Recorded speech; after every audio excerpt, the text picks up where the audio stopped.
Here's my tier list for each characters in Marvel Rivals Season 3.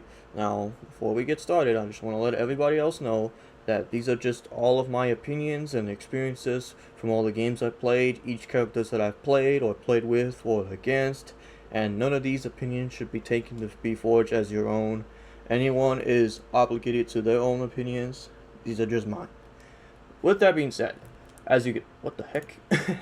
With that being said, in S tier we have Strange, Cap, Thing, Fantastic, Mag, Luna, Loki, and Susan. And I know I'm a little bit biased over the Strange and Cap and Thing because I've been playing a lot of Caps. I really love Cap a lot, despite how very niche he can still be, and the shield recovery. That's like the only downside of this character. But everything else, he's still a very viable character as long as you have Emma and Wolfband, then you should be good to go. I Thing is just amazing. Only weakness he faces is like he's very open for like poke kind of characters since he is a shieldless tank, but he can be used in a way to like kind of disengage as long as you're not overextending. That's the one thing that most tank mains, including myself sometimes, faces because I'm so used to that even though I'm not supposed to. So that's just on me. But I'm just letting you know he's a pretty great character, being able to counter dives and flyers to the point where he himself has become a dive flyer, especially with that new team up with Torch. So he has became the very thing he destroys, and that's what I like about Thing. And then moving on to A tier, played a little bit of Phoenix. She's amazing. I really like Phoenix a lot. She deals like amazing damage, great poke, great disengagement ability, great ult when the enemies are low or if she's damage boosted and everything. Um, I'm still learning some Psylocks, but overall she's pretty fun, and I really like about that. And pretty much. I don't really have to go through each of these characters. You're looking at the list right here, but I will talk about ones that you may find interesting. Me having Spider-Man in B tier, I know, right? It's a little too high, don't you think, Devin? Sure, but that doesn't mean he's entirely bad. Now, the reason I say this is because in some situations, Spider-Man can still, do okay. He's not like as great as he used to be because of that team up anchor he lost and only receiving some damage buff to some of his kit and the others just left out.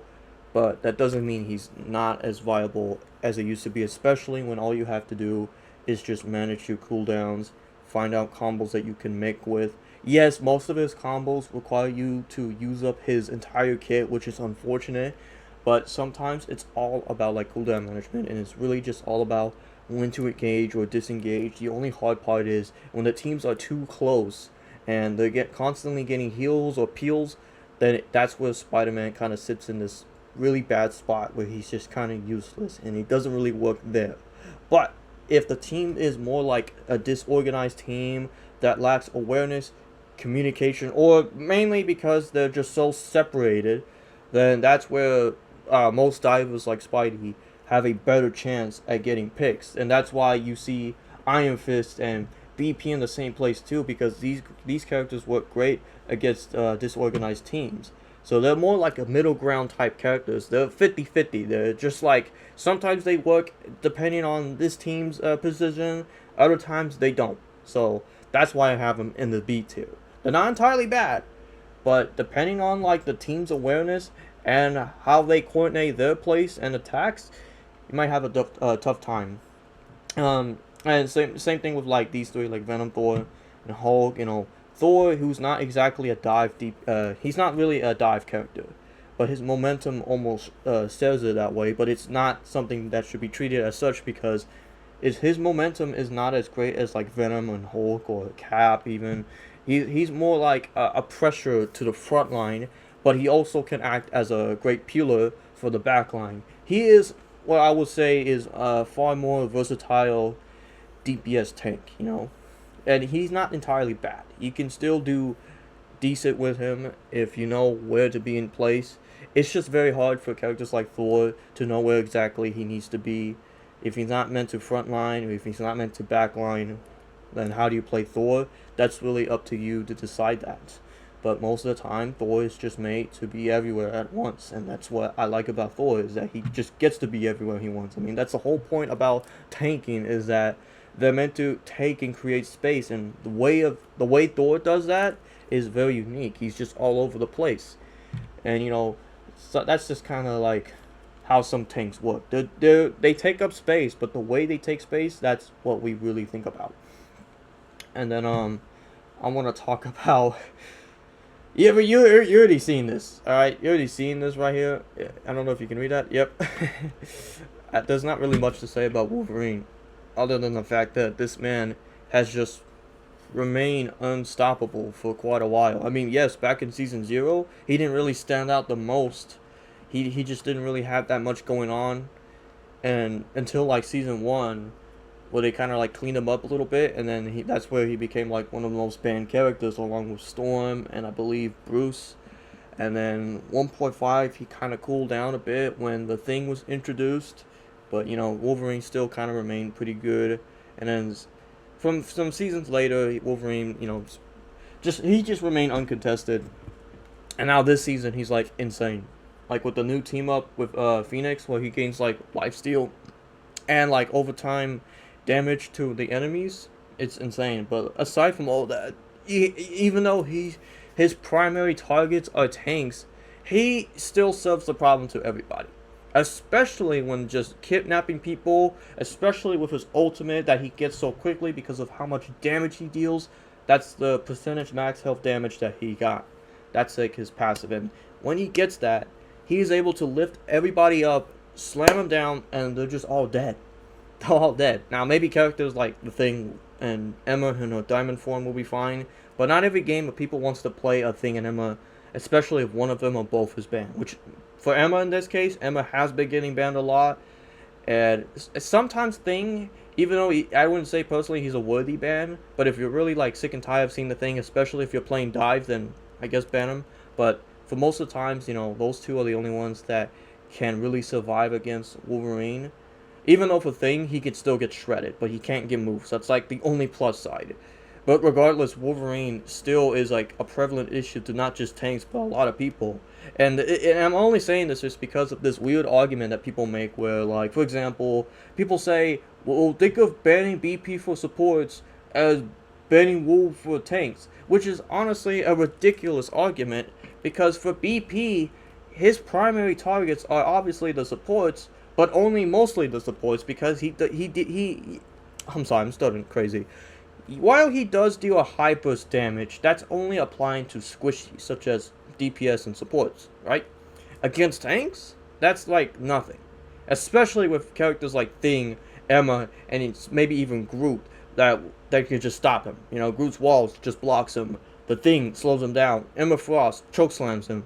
So, in reality, no, it's not like that, because BP can easily get countered by a lot of these characters, especially the tanks. And, so it's kind of a weird argument that people make, because for Wolverine, yes, he may be a problem to just tanks, but he's mainly a problem to a lot of people because he deals so much damage. He always has that dash ability like every 3 seconds. And let's not forget that, the passive he has where he gains bonus health from when he almost dies? That cooldown actually cuts down for every pick he gets. Now, I'm not saying every game he's going to get picks, but I'm just letting you know that whenever a Wolverine gets a pick, that cooldown on his bonus health can reduce every time he gets a pick. So that's why he always gets it so quickly, which I've just realized that like a while ago, and I'm like, oh, that's why he gets it so... I'm still learning, guys. I know, I'm sorry. I'm still learning to this day. But yeah, that's why Wolverine in reality is a problem to everybody. Not just tanks. Everybody. So for BP, he's mainly just a problem for supports, because they're soft. And sometimes other DPS, but I don't know. It's just a silly argument that people make.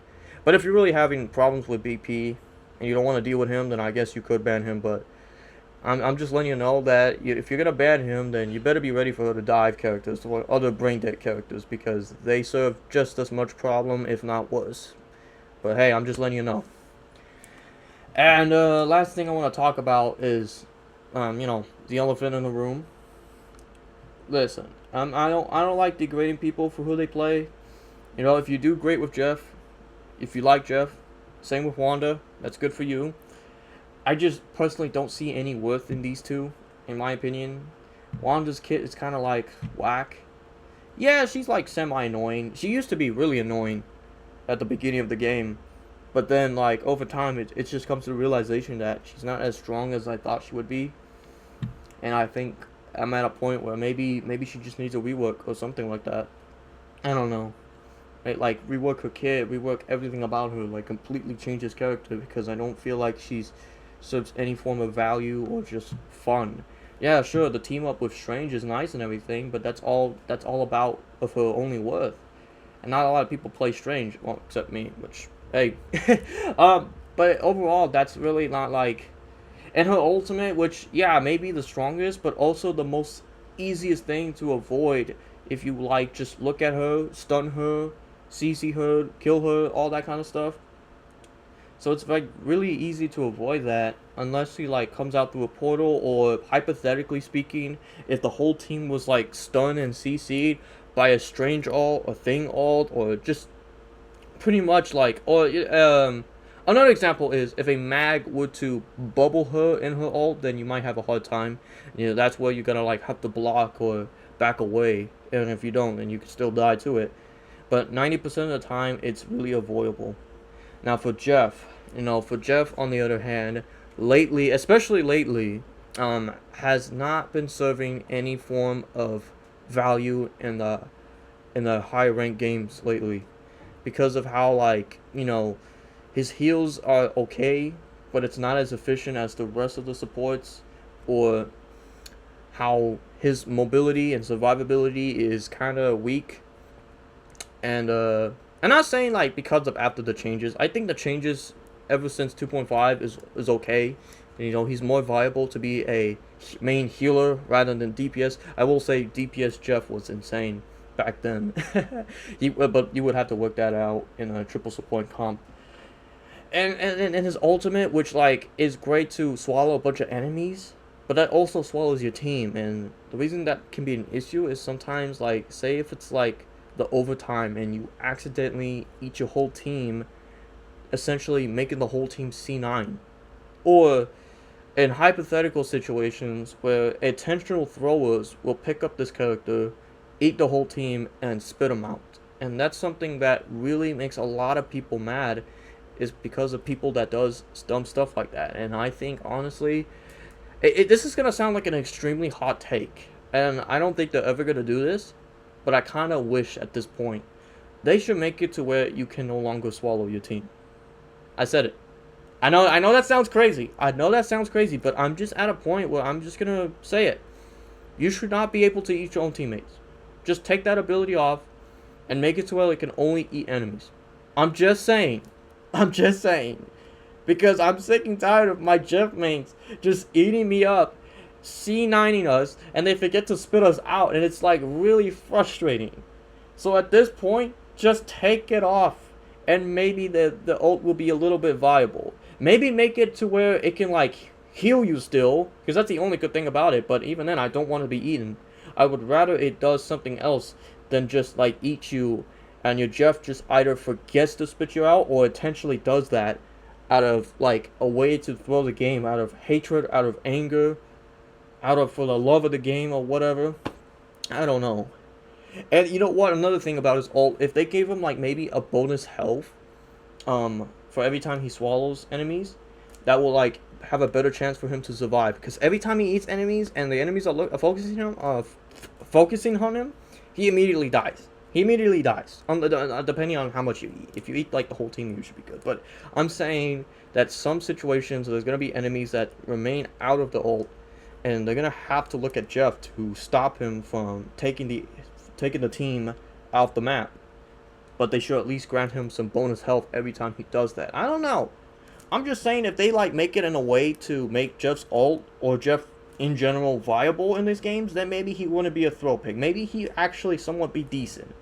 Because I don't want Jeff to be entirely bad. Same way with characters like maybe, say, Widow or Mantis or Adam. Some of these characters that I don't really have too much problems with, but I do wish that they still get some like rework or some buffs, some changes, so that way they can be viable in most games, because you don't see them that often because of the abilities and the mechanics that leads a lot of people to not be interested of, like lacks of heals, lacks of momentum, lacks of like any form of compensations and value that they provide for themselves and the team. And that's really why you don't see a lot of people like these characters, why they say the D tiers and lower, because they don't have that much capabilities compared to other characters that, does way better, like Susan or Luna, Loki, you know what I mean? They're not entirely bad. But if you want like an actual defensive alt or something that just constantly heals you, then characters like Adam, Mantis, and Ultron may not provide that much, unfortunately. And that's why you would need to like run a multiple support comps, whether it's like 3 or more. But not everyone does that because nobody wants to play into that, or nobody wants to play that, and it's frustrating. It's really frustrating. That's one more reason why rolekill is not a thing, because the game allows you to create these own forms of team comps. Now, sure, the whole like no rolekill can serve its own like pros and cons. Like in some games you're gonna run up against teams that are running like triple tanks, triple supports, or like 2 tanks and 4 supports. Or in a bad and even worse aside, sometimes you'll get games where people are only playing solo tank or solo support, mainly because I understand that tank is very frustrating role. I understand the current state. I already know. I have some few downsides to it. But even then, like, depending on the situations, should it be a good idea to let your team solo tank? Well, that is depending on the tanks they play. If it's tanks like Strange, maybe Mag, they might have a better chance. But if it's characters like Cap, Thing, Thor, Hulk, or Venom that's solo tanking, then you might have a harder time. So just make sure as long as you ban Wolf and Emma, then maybe you have a better chance. I'll give you that. And if the third DPS is at least like Mr. Fantastic, Bucky, Moon Knight, Namor, then there are some exceptions to solo tanking. So I'm not saying it's entirely a bad thing. I'm not saying it's impossible. It's just very difficult. But they should do something like that to at least like make sure that the team is still viable. If they want to run a solo tank, if the team is okay running solo tank, then that's okay. As long as they play the right tanks, as long as they play the right comps, as long as they play the right bands, then maybe solo tank isn't entirely a bad thing. It's not fun, but you can make it work depending on what you play. But yeah, that stuff can be boring. And going up against 3-3, nobody wants to deal with that. Not even me. I'm sorry for the excessive amount of yaps that I'm delivering in this video. I have a weird obsession with saying so much, so I'm just gonna speed up, just get on with it. Last but not least, Squirrel Girl, because I said so. That's about it. But yeah, this is just my current tier list of Season 3.0 as we come to a near end of it. Season 3.5 is coming very soon in like August. Blade will be joining in this game, and I've seen his gameplay. It looks amazing. I can't wait to see more about it and the new maps and everything. I've seen the dev talks. It's pretty interesting. They're working on like the whole throwing and toxic community behavior situation as of right now, and it's amazing, guys. It's really nice. So that's going to be it for this video. I just want to show you guys my current tier list for Season 3.0. This is all subject to change. And for the last time, as always, this is just all based off of my experiences and my overall opinions. And none of this should be taken from anybody to make it as their own opinions. As these are just mine. These are just mine. You can have it however you like. This is just my own version. That's all I got to say. But that's it. Thank you guys so much for watching. Make sure to leave a like and subscribe for more, and I'll keep you guys updated on more videos to provide, and I'll try my best to keep pumping out as much content as possible everywhere on my social media and such. But in the meantime, y'all have a good one, Spidey Squad. Peace out. God bless y'all.